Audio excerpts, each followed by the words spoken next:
Hello, it is I, Dharma, also known as your Demi-Omni Queen, also known as the Entertainer, and welcome back again to Horns and Halos. Now, this week we're doing a little bit of a switch up. Over on my podcast, linked in the description down below, I'm actually doing a story time, about my recent vacation that I took about a week ago. So if you want to know more about that, go ahead and head into the description down below, or if you're more of an audio person, then just go ahead and go over to Spotify and search Write What You Want to Read, Draw What You Want to See. Mine will have the name of the podcast on the icon with a rainbow background, a rainbow striped background, because I'm one of the Pride peeps. So yeah, so go ahead and please do check it out. We're doing a bit of a switcheroo because over there on my podcast, I typically talk about professional writing tips and tricks and what not to do's, and digital art tips and tricks and what not to do's, and all of my experience with it. But today we're switching that around to where here I'm going to be talking about writing stuff, professional writing stuff that I'm doing, and over there I'm going to be doing a story time. So it's a bit of a switcheroo for this week, but I feel like including this speed paint is incredibly important for this video. So yeah. So, anyways, with that all out of the way, hopefully you go ahead and check out my podcast after you, of course, watch this video. I figured today we'd do something a little different. Like I said, I'm going to be talking about some professional writing stuff I'm doing, and lately I've been tossing around a few different character ideas. Now, I'm probably going to do another speed paint video about a bunch of other characters as well in the future, but for now, these are the three that I've drummed up this week, and, today I could technically do another speed paint, but that would be a little on the nose since tomorrow's Saturday, and I really want to get this video up and going. So yeah, let's get into it. So the first character here is, he's a very interesting character. He's got curly black hair and things like that. He should be up on the screen right now. But anyways, so he is, basically what I'm going to be doing in this video is I'm going to be going over, them and their backstory, their personality and their backstory. I'm not going to get too into detail because I don't want this to be too long, and I'm still fleshing out the details. But basically, I don't really have a name for him, so I'm just gonna call him Fred, okay? Let's just call him Fred. It doesn't work at all with his personality, but like I said, I don't have a name for him yet. So Fred here, he's got the curly black hair, he's got the cool thing, but the thing is he doesn't trust anybody. That's his main character flaw, is that he does not trust anyone. He doesn't trust anybody at all. And the reason why for this is heavily linked to his backstory. So basically, in my little writing universe, there was a whole entire war and stuff with humans. And because of this war, it ended up destroying a few planets, but it also decimated planets. And one of these planets ended up turning into basically a post-apocalyptic world after the whole entire war was over. And so once the war with monsters versus humans was over, which monsters, these are the characters, basically all the characters in my little writing universe are typically called monsters because they're like super advanced humans, and there's a whole entire thing about that I'll discuss later another time. But anyways, so the monsters, they ended up having their galaxies decimated, because they got a galactic empire. I'm kind of going for a fantasy, sci-fi, futuristic kind of thing with a few other genres peppered in there. But yeah, so basically, now the war's over and everything, and a few generations later, this post-apocalyptic world ends up with a kind of okay society and things like that. And so, Fred here, he comes in, and he was born out to this post-apocalyptic world. He was abandoned as a baby, and because of that, he just kind of would wander around. He was homeless for a very long time on the streets of this big post-apocalyptic trash city, essentially. And what ends up happening is that this evil scientist guy, still fleshing out the details like I said before, but basically an evil scientist guy slash hero, quote-unquote hero of the junk city, ends up taking him in, and he ends up, essentially signing a pact with him that, he'll get food, he'll get some place to be, and things like that, in exchange for helping him out with some scientific advancements. Now, of course, being a little boy who, doesn't realize that this is probably a really, really bad idea, but, it's either this or, going back out on the streets again, he decides to sign it. And he ends up becoming a part of this sick experiment called the Void-Touched experiment, or there's basically there's this huge organization called the Humane Project, and one of their experiments was the Void-Touched experiment. And this poor boy, what ends up happening is how the whole Void-Touch thing works is first there has to be an open wound. So what the guy did, the evil scientist guy did, is he did a little scratchy scratch across his left eye, across Fred's left eye, and then dips him into this what's called the void pool, which is basically, think of the have you ever seen little videos about the world's darkest paint or blackest paint? Well, think of it like that, where just like, no matter how much light is there, it's so dark that no matter what light is there, you just can't see anything. Well, he ends up getting dipped into it, which ends up changing his eyes to be, have the black instead of the white, and then to have the weird iris colors. And so, yeah, and this ends up giving him super magic powers. He's able to summon a weapon, a scythe specifically, and not a scythe that you'd see used for farming or, something practical, more like a deadly weapon scythe.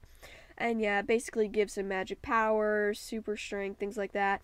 But after he ends up becoming a Void-Touched, as they call them, he ends up being in servitude for the scientist guy for a little bit, carrying out dastardly deeds and things of that nature before he is finally able to break away and escape, and decides to run away from the whole entire city, and he ends up being exiled anyway, but he didn't want to go back anyway.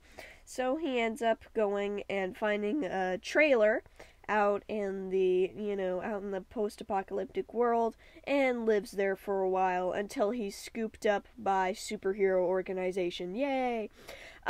So yeah. And so because of all of this, he doesn't trust people, he doesn't want to trust people.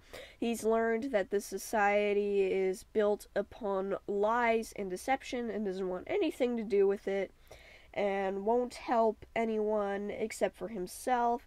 He typically, in this trailer of his, he'd go hunting, he'd hunt all of these weird mutated creatures, keep some meat for himself and sell the rest to little merchants that come traveling by. And, even people that he's seen a lot, like, for example, the traveling merchants and things of that nature. Even people that, he quote-unquote trusts, he doesn't really trust them. But, the merchants don't really trust him either, so, it's a mutual not trust. But, yeah, so after years of, just kind of working away and everything, he ends up being scooped up by superhero team who, shows him that, yeah, there are other planets that people live on, and also, not every world is, this weird. So yeah, and so that's what ends up happening, and he ends up joining superhero team, yay! But yeah. So the next person we have here is one that is definitely most recent. Like the other character, he's been in characters concept for a while. Originally, he was an alien parasite, kind of like Venom from the Venom movies that that Marvel's making now. But you know, he's been in development for a while. Whereas this character, he's a bit newer, and he's called Mr. Universe. Now, Mr. Universe is he's a concept that I kind of created from a mixture of ideas. One of my ideas was if the Infinity Stones from the Marvel Cinematic Universe were a person. You know, what if they had a collective consciousness or just a singular consciousness that they shared? What if they made a human body together and, you know, walked around, talked around? Well, this is kind of a concept for them, except, you know, I changed it up a bit because, you know, I'm not a part of Marvel or anything, so, like, I don't have the rights to the Infinity Stones. But I figured I'd end up changing it up anyway, simply because I wanted to make him into my own character. So basically, Mr. Universe, I'm not really sure what his personality is just yet. I'm kind of bouncing around him being this kind of celestial being without emotions until, you know, he ends up figuring out how to feel or something of that nature. But what I do know is, in his backstory, basically Mr. Universe is a being that is reincarnated time and time and time and time and time and time and time and time again. Now, he may or may not remember one of his previous reincarnations, but typically he does, although in this most recent reincarnation he doesn't. But yeah, basically he's a celestial being that's reincarnated again and again, and each of the stones that are placed across his body, he basically earns over each incarnation. Like, for example, in his first incarnation, he had the Stone of Soul, or the Quartz of Soul. I'm just gonna call them quartzes because, yet again, these are not the Infinity Stones.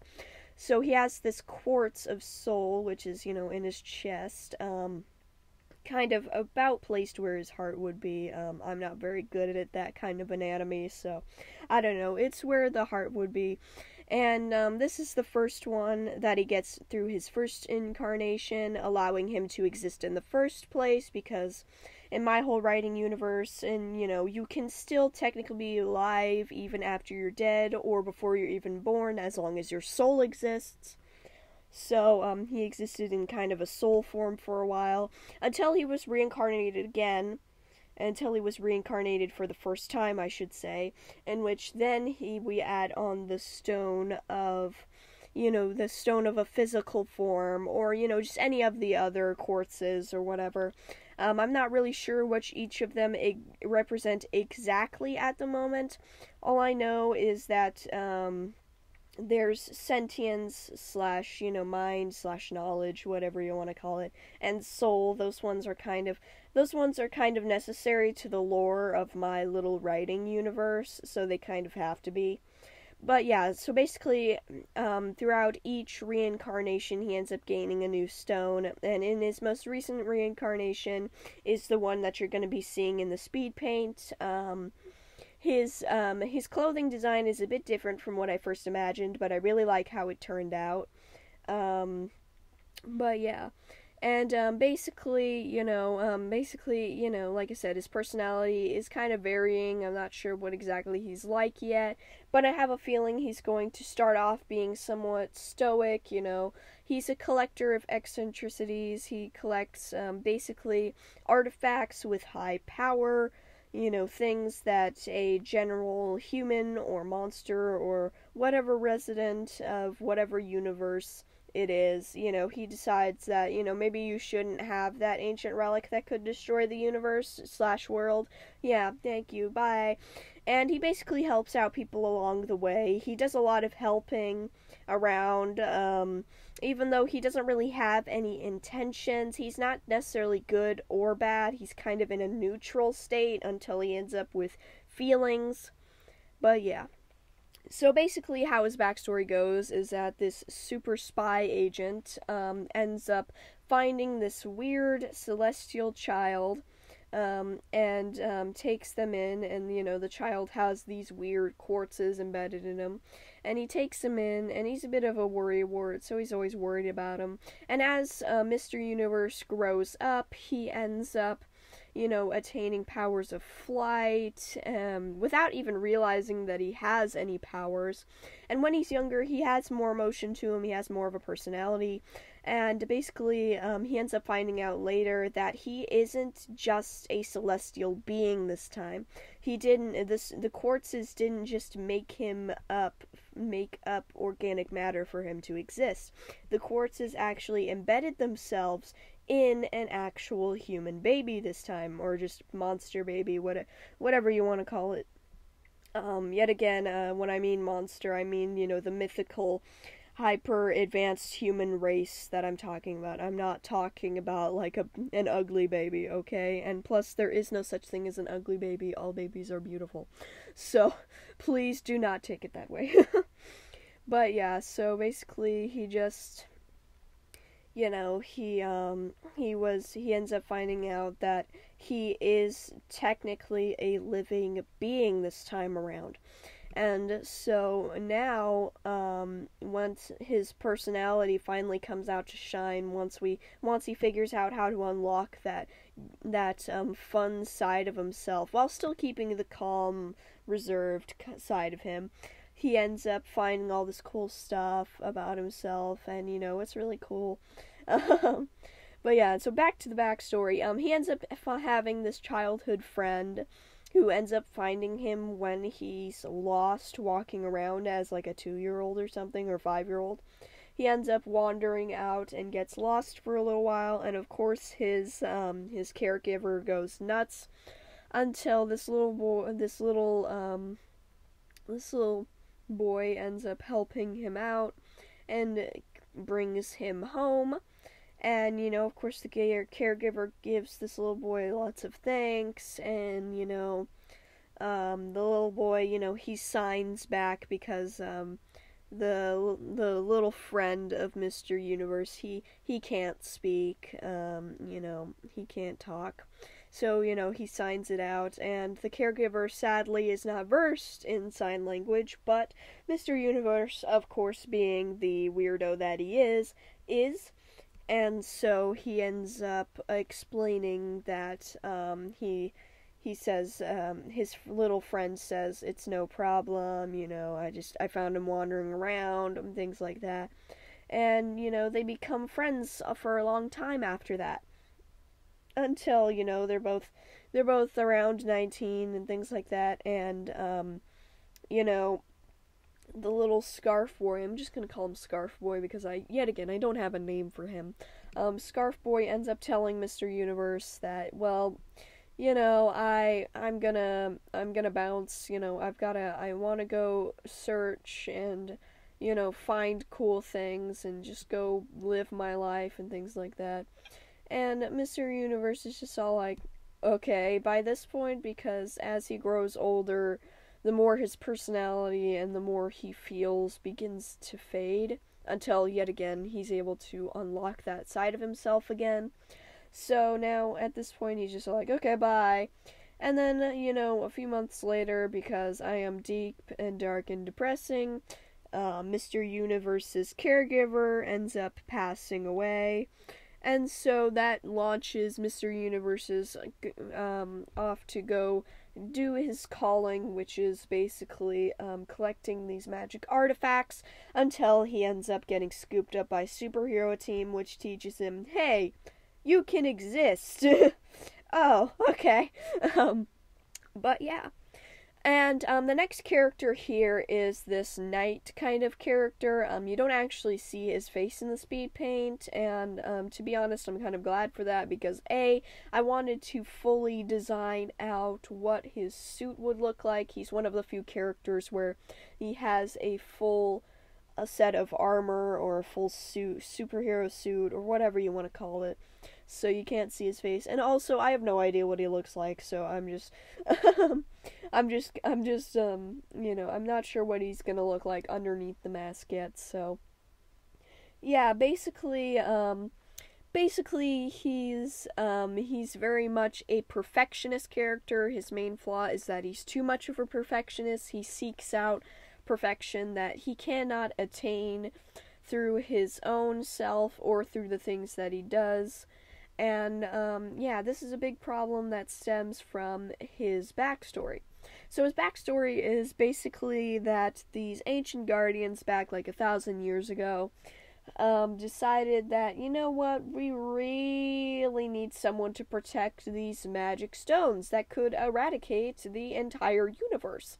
So, they end up, basically doing a Jedi thing and stealing children, which they find to have, which they find special in some way. Like I said, basically doing the Jedi thing of stealing children who they deem to have magic powers. So yeah, typical stuff, girl stuff. Real quick, a side note here is that we have a little joke in my family. The Lifetime channel on TV? Well, for most of the year, except for Christmas time, which is when they do lovey-dovey Christmas movies, but for most of the year they have like these horror movies on where like the wife ends up unaliving the husband or something of that nature. And all of these horror or murder mystery and all that stuff, and their main pitch is Lifetime for women. It's hilarious. I'm sorry. It's just my mom told me about this and I was like, really? And she was like, yeah. And it's a little joke now. But aside from this, basically, this guy, I'm just gonna call him Bentley Patel, because, I'm not really 100% sure what his name is yet, but Bentley, it just feels like a good first or last name for him. I don't know why. But either way, that's going to be mainly what he goes by. So Bentley here, yet again, they did the Jedi thing, and they stole some children who they deemed to be magical and special. I think we all have to admit to ourselves that in Star Wars, that's what the Jedi do. They steal children. But yeah, and so, he ends up being entered into this program where basically he's trained throughout his whole entire life, or through the next decade or whatever. He's trained in order to protect the stones along with his peers. But it's not until the big old challenge day where we end up finding out who will actually be the protector of one of the stones, because each of these stones has a different location and a different guardian for it. And so he ends up competing in this, what is essentially a tournament against his peers. And because of how far he had been pushed by his essentially what is his sensei, basically how far he had been pushed by his sensei led him to be perfect in every aspect of his life, not only in fighting, but also in different fighting styles, in all of these different things, cooking, cleaning, everything. He's perfect in all of it, and he's also led himself to have, quote-unquote, the perfect personality, or what is seen to be the perfect personality in his sensei's eyes, which is basically where he follows any order without complaint. He does everything perfectly, has perfect form in battle, all of those things, and does not express emotion, at least not very much of it.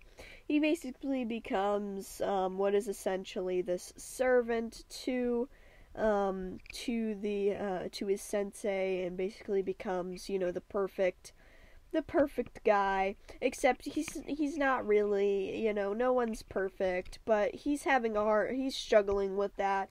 And plus, his whole entire environment for the last decade has been, this is how we exist. And so, he's all like, this is how we exist. So, yeah, so he ends up in this tournament, he ends up winning, and all of the other kids, they end up being able to, they're just released out into the universe. They're just all like, okay, well, you guys can go bye. Forget all of the trauma and all of the stuff we've caused you. Just go out into the world, and whatever you do, don't say anything. So yeah. And so he ends up, so Bentley ends up, he ends up becoming guardian of it. He gets this cool armor and things like that, and this cool magic staff, which he's able to wield. And, did I also mention that his mentor / sensei also had a very, very high, what's the word I'm looking for? Bias towards Bentley, because he always knew that Bentley was going to be the one, so he helped convince other judges and stuff that this guy, he's special, and so that also helped him in the tournament, whether or not he was actually meant to do this or stable enough emotionally to do this, which he wasn't. And so he ends up, he takes the magic staff, and he he takes it, it's his staff now, and he is sealed up in what is essentially, a cave / it kind of gives off tomb vibes inside, but he's sealed inside of this cave with the magic stone in it, and, he gets into position on a pedestal, and he ends up freezing into stone. And this is basically how he'll remain until someone bothers the chamber. And when somebody does, aka the science team who comes in and is all like, hey, dude, my dude, we've come here to investigate this place, he ends up, taking this as a threat and fighting, and, basically what ends up happening whenever he summons this weapon, or, summons the better part of his weapon, is it's a last resort kind of thing, kind of like the Jedi and their lightsabers, it's a last resort. And basically what he does is the symbols on it glow with this color. I chose blue in the speed paint simply because, it seemed like a nice color, although it may change in the future. Yellow always looks good for something glowing when you're summoning. But yeah, so basically the symbols glow, and then the spearhead and the side blades then appear. The side blades appear faster than the actual spearhead does, for, simply because, yet again, it's a last resort kind of thing, and, if there's any hesitation, it'll all go back to normal.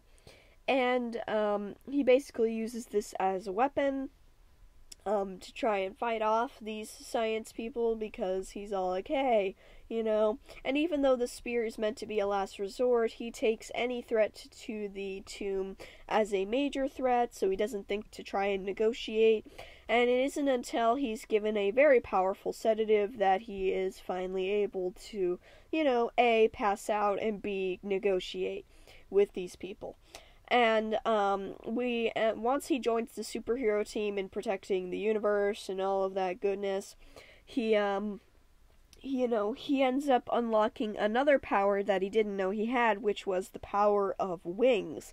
And it basically allows him that once the little runes on his staff glows, and the spearhead and the blades on the side of it and all that good stuff, once that all appears, he can also have wings, which appear the fastest out of everything there. Like I said, the spear and everything, that's meant to be a last resort. But, the wings, they could be used for flight, or, still can be used for fighting and stuff, but he typically uses them for when he needs to get out of a situation. So they appear much, much faster than the spearhead and the side blades. And I simply, in the animation, I had them appear last simply because A, I found it cooler that way, and B, it felt right, But yeah, and I incorporated some of his character arc kind of into the design. I say I incorporated his character arc. Basically what I did is, whenever I think about him with either, crossed arms or arms closer to his body, or, something of that nature, which in the design of the armor would hide these like underneath kind of mermaid scales. You'll see them. They're like the underneath. They're the underarms. That have this like rainbowy thing. They're kind of rainbowy. Well, basically, whenever he would have these close to his body, he'd hide them, and that's basically a metaphor for him hiding his personality. Essentially, he'd hide that colorful, interesting part of himself under this guise of being the protector, of being the calm, collected, perfect person. But yeah, he's basically trying to achieve being Superman, at least how Superman is portrayed in the movies. I hear the comics, he actually has a personality, but in the movies and stuff, Superman is shown to be the perfect superhero. He has all of these different powers. He is perfect. He is out to do good and good alone. That is the whole entire reason. That is his entire purpose, and he bases his life around that. And but in reality, as the audience, we just end up seeing this Superman character as flat and bland.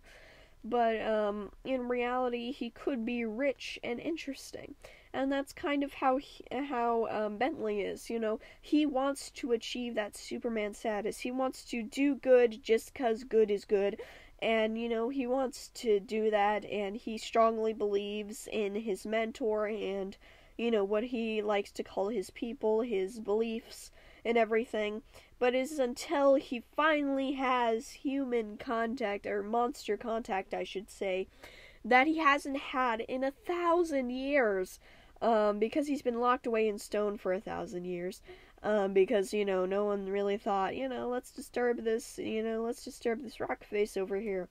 But, because of that, he's finally able to understand and see that he is not mentally nor emotionally stable enough to do his job, because he's trying to be so perfect. He's trying to be this Superman character. Because of that, he is not able to protect this thing. And of course, everything else about, his decade of upbringing with his mentor / sensei, and all of the other mentors / senseis, all of that is very toxic, I would say. It wasn't very good, because yet again, like the Jedi, they kidnapped children because they deemed them to be cool and magical. Apparently they didn't think to get any parental slips that say I allow you to take my child because they are magical. Yet nope. Just because we said so, we're going to take these children and claim that they're magic, and you'll never see them again, because having attachments to your family and to other people, that's bad. But yeah. But yeah, so that's basically the three characters. I have a bunch of other characters, and I really enjoyed making these speed paints / miniature gifs / animations, whatever you want to call them. But yeah, it was really fun making these. It really spiced up what is normally just a boring, simple character illustration. And also, one last note on Mr. Universe. The socks that he has, I added those because I figured I'd draw him if, he'd already kind of discovered himself a little bit. One of the ideas I have in my head is a cute scene of him, exploring himself and putting on mismatching socks and just like wiggling his toes. I think it would be a cute little scene. In my mind at least, where he's all like, oh, socks, sweet. I don't always have to, incorporate my clothing into, my physical form. I can, wear something, and it feels nice. But, yeah. So that's basically the three characters. These are just the three main ones. There's a bunch of other ones that aren't necessarily as important, but also could be as important because, there is never truly a main character in my stories. I'm just all like, I like this character at this moment, I want to be them. I like this character at this moment, I want to be them. I want to, I want to experiment with all of them. Every character is important anyway. If they don't lend to the story, then why are they there? But yeah. So yeah, yet again, if you want to check out my podcast, write what you want to read, draw what you want to see, go ahead and slip into the description down below. There is my podcast. Like I said, write what you want to read, draw what you want to see. Over there I do professional writing / novel tips, tricks, and what not to do's, along with digital art tips, tricks, and what not to do's. And, I basically mull over my many, many years of experience with both in order to give you some nice talks. And when it comes to writing, I do things like trope talks. Like, most recently, I talked about the trope of clones and how, some different tropes between, like, how clones usually come into existence, the different ways they can, how they may be summoned into existence, things like that. So yeah, and I do all sorts of fun stuff, and yeah, and I do it Monday through Friday, so you get a nice 10 to 15 minutes of content once a day, every day throughout the work week. So yeah, you can listen to it on your drive to work, on your bus to work, whatever it is that you do or take, and yeah. Or maybe if you're an at-home person and your computer takes a really long time to boot, then I'm here. So yeah, please go check it out there. Listen, follow, like, whatever it is that you want to do. And yeah. So this has been your Demi Omni Queen. Thank you so much for listening and watching. When it comes to characters in my little writing universe, I've been developing it for years and years within my mind, writing down little details here and there that I feel are super important to get down. So yeah, please do subscribe, like, and yeah, hit the notification bell because I post YouTube videos at least once every weekend. So yeah, and they're typically very long too. So there's a lot to digest. So anyways, I will see you all later, and goodbye.